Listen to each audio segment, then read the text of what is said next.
So yes, you can be born outside of Nigeria, but if you have intentional Nigerian parents, then your parents have a huge role to play. So I try to speak Igbo to a 4-year-old child, and the mom is saying, oh, they don't speak Igbo. And I'm like, hi, you see an Indian like this, born and bred in the UK, but they speak Hindu. Is it Hindu? That's their language, Abi. But sadly, we're losing our culture, and it's really sad. God that gave you that vision to migrate just the way he gave Abraham will still find a way. Of course, he's God, and he does his things in mysterious ways. He will find a way to make sure that your children turn out as grounded human beings. Igbo is your language, and you should transcend generations. It's not something to be proud of that your child can actually not speak your language. It's not a flex as some people think it is. Do you know that there are some Nigerian parents living in Nigeria that don't speak their language to their children? I am all for preserving our culture.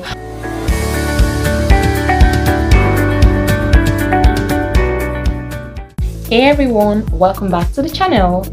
It's the middle of the week again, and it's time for midweek standpoint. Yay! This would be a good time to consider subscribing to this channel, so if you don't want to be missing out on all that will be dished out and rolled out as the weeks go by, please subscribe. Without wasting time, let's get right to the topic of the day. If I'm looking down here, pardon me, it's me trying to read out from my source. Nigerian Nation said, being born outside Nigeria doesn't make you any less Nigerian than the ones born in Nigeria. And trust Twitter Nation, or should I call them Twitter Army, to come with full force and breathe down our necks with the treads. So Lolua says, you are not less Nigerian than people who live there. You are just a different type of Nigerian with certain privileges. That's all. I agree with her. It's essentially based on how you were raised, because I believe that the way that your parents raise you outside Nigeria determines how Nigerian you will be. Of course, you're definitely Nigerian by blood if both parents are Nigerian, or if one parent is Nigerian, whatever the case may be. But in terms of being aware of the culture, the language of your Nigerian tribe, the kind of food we eat, the way we dress, the way we interact with our elders, that part is largely determined by what your parents teach you and how far they take it to imbibe this culture in you as a Nigerian. So yes, you can be born outside of Nigeria, but if you have intentional Nigerian parents who want you to know the language, communicate in the language, be conversant with our food, our dressing, all those things that make us up as a people of deep culture, then your parents have a huge role to play. Because I've seen people who give birth to their children abroad, and you try to speak, I'm Igbo, so I try to speak Igbo to a little baby, probably like a 4-year-old child, and the mom is saying, oh, they don't speak Igbo, like they don't know how to speak Igbo, they only speak English. And I'm like, okay, and that is something you're supposed to be proud of. Really sad.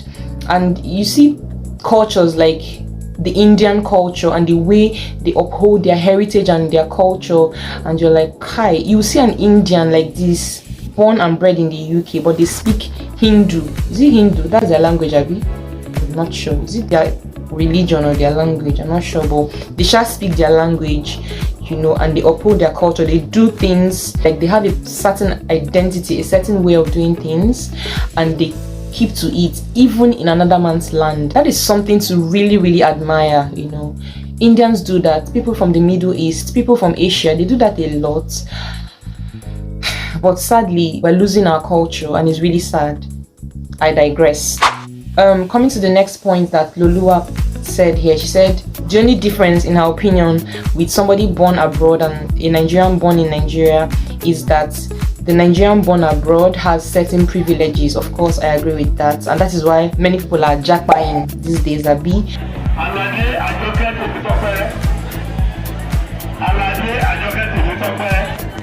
Can you blame them? So yeah, a Nigerian born abroad in a functional society definitely has certain and much more privileges than a Nigerian born in the motherland, sadly.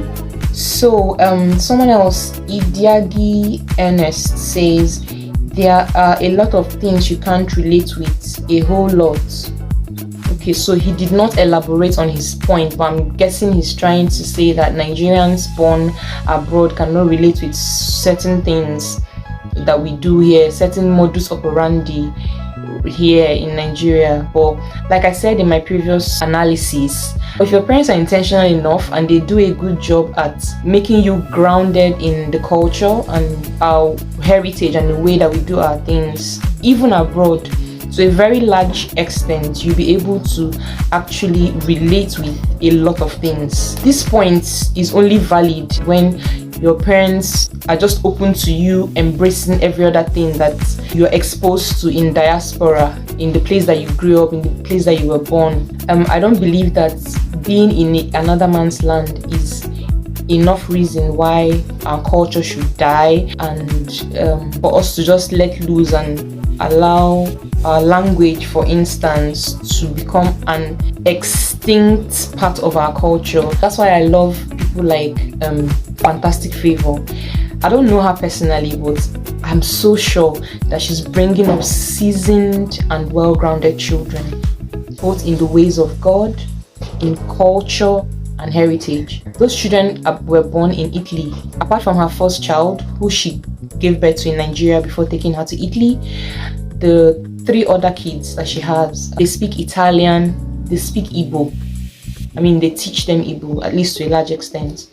What am I trying to say? If you want your child to be well-grounded, if you want to preserve the culture and the language that is our identity in diaspora, you can put in more effort to make that happen. It's possible, it's doable, if you really want to do it. That's my opinion. Like I said, it might not be the easiest thing to do, but it doesn't mean that it is impossible to achieve. So Kele Chief says, but it does come with certain privileges that make the experience profoundly different. For sure, as stated previously, being born abroad in the Western world definitely comes with a truckload of privileges. That's not a bad thing, right? But all I'm saying is, while you want to expose your children to those privileges, you can have the best of both worlds. There are so many resources on the internet now that will also expose your children to your own culture. So while they're exposed to the fine things of life, opportunities that every single human being deserves in the Western world, while we're praying for a better Nigeria, you should as well expose them to the culture, to our heritage, to our ways of doing things. That's all I'm saying. So Ami says, had this argument a few days back. The other person capitalized on lived experience, but to me, the Nigerian DNA runs deeper. My experience as an Anambrarian Nigerian is different from an Abian Nigerian in the same region. Same extends to Nigerian American. The DNA is important. Okay. Ami obviously took this to a whole new level. She's saying that her experience as a Nigerian that grew up in Anambra State, which is a state in the eastern part of Nigeria, and her experience and someone else's experience in Abia State, which is also another state in eastern part of Nigeria, is different. Both cases are different, is what she's trying to say. Yeah, that might be true, but we're essentially talking about generally growing up in Nigeria. I think that is what this is about. It's not really about which state you grew up in or not, right? I understand that certain things differ even in the same geopolitical zone in this same country. Nigeria is diverse. You know, we're a diverse people. We're people from different walks of life merged together by Lord Lugard, you know. So yeah, what she's trying to say is in the eastern part of Nigeria as a whole, you could find that cultures could differ. But like I said, we're not getting into that today.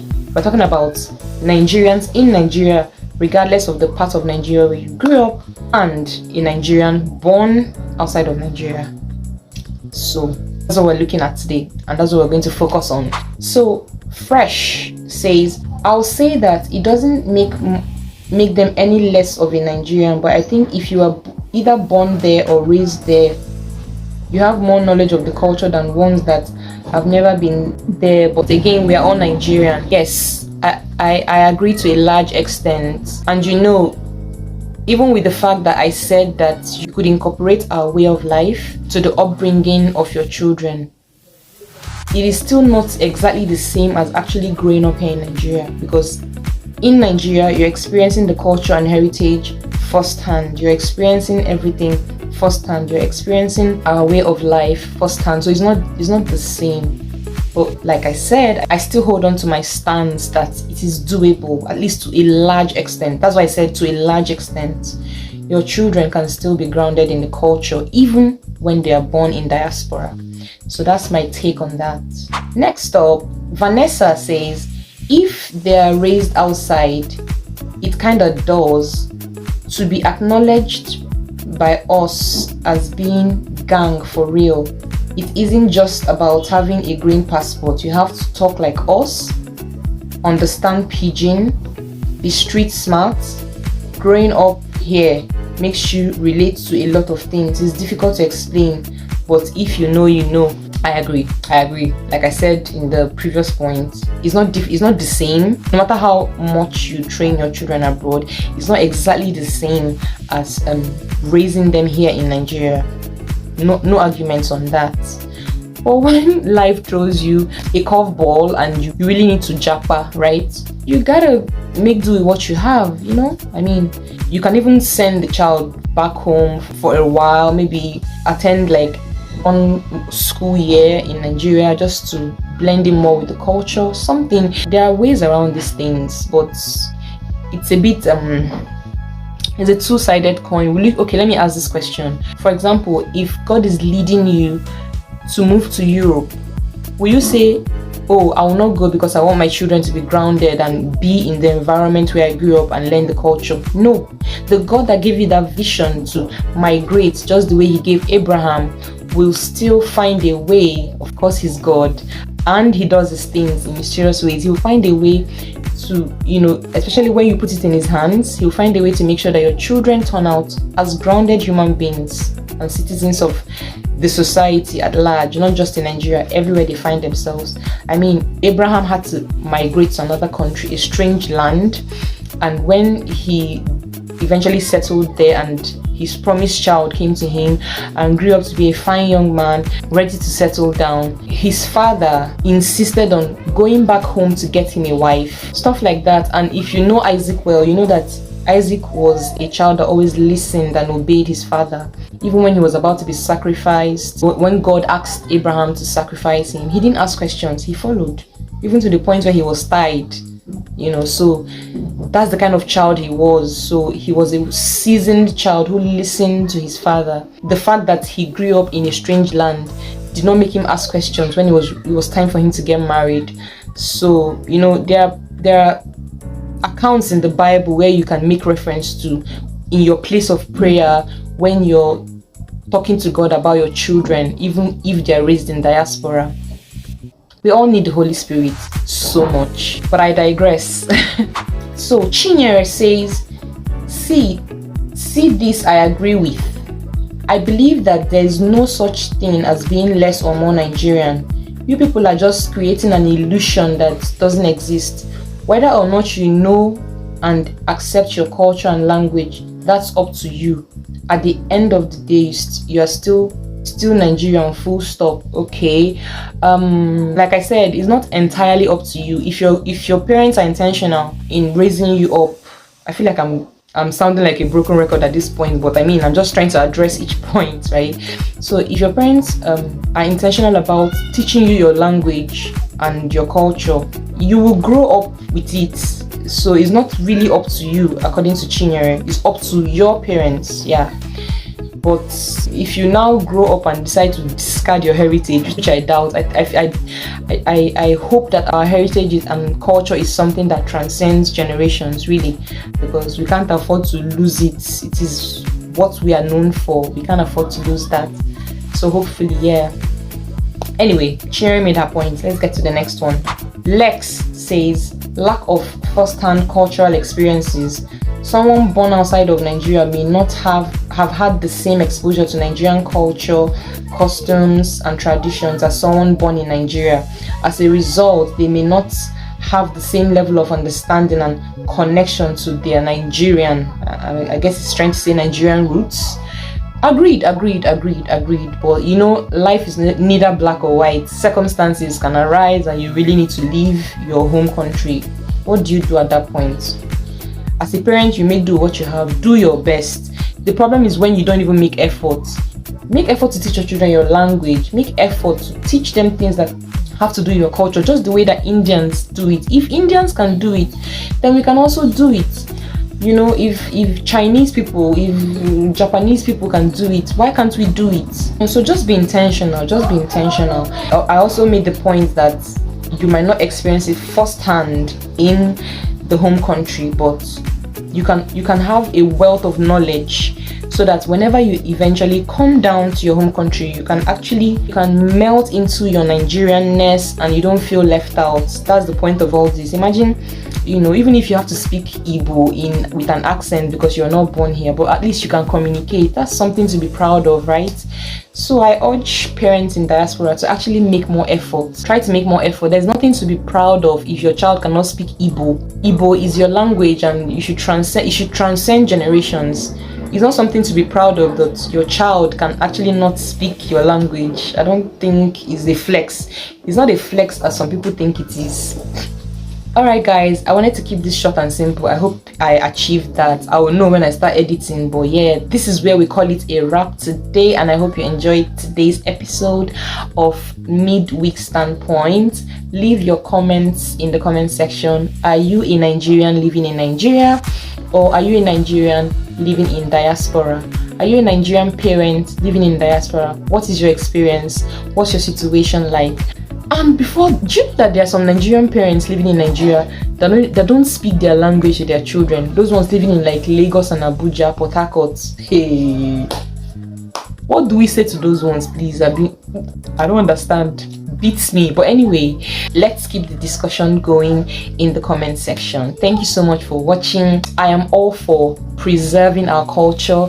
I'm all for preserving our languages because we have different languages in Nigeria. As an Igbo person, my children will definitely speak Igbo. They'll definitely understand what it is to respect elders, because we are big on respect, and I was trained to respect elders, and I'm definitely going to pass it on to my offsprings. So yeah, like I said, let's keep the conversation going, and I'll see you in my next video. Thank you so much for watching. Please like, share, subscribe, and I'll see you very soon.